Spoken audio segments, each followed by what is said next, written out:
Tapos magiging kuya namin si Sin.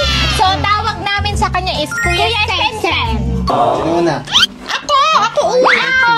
Hindi ako. Dapat di kayo nagkasakitan kasi magkapatid kayo. Sa akin lang man yan kuya. Hindi man sa'yo. Di kayo na. Pag mo na mag-away dyan, gagawa mo ng breakfast si kuya. Okay po.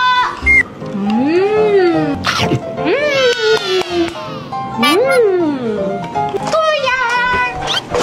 Akin lang si kuya. Sino na makaubos, mister, ha? Hala! Kung sino daw makaubos first, may start! Dyan na po! Yun!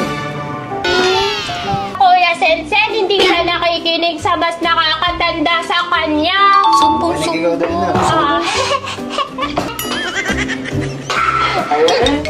Ay! Banga! Ay, sup-sup! Huwag daw kasi makulit. Diyan ka lang daw kasi. Binigyan na nga tayo ng snacks ni Kuya para mag-behave na. Walang ni Sup-sup. Huwag niyo po. Kamantika. Hindi na po naman ito.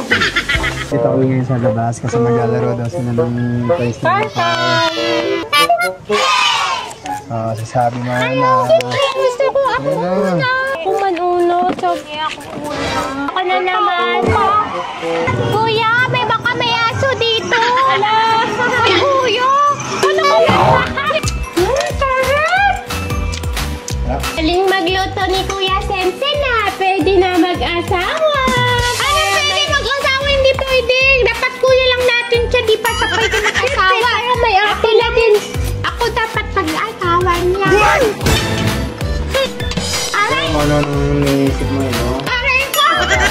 Ikaw tasag-sago. May sungay at saka pangit mukha. Ingay nga! Kanina ka pa! Ingay ka! Nananakit ka na! Ang sumbong ka na kay Kuya! Kuya Sensen! Ba't yun? Ikaw ganyan. Upo mo na dun. Dali na, may kasalanan ka. Sumbong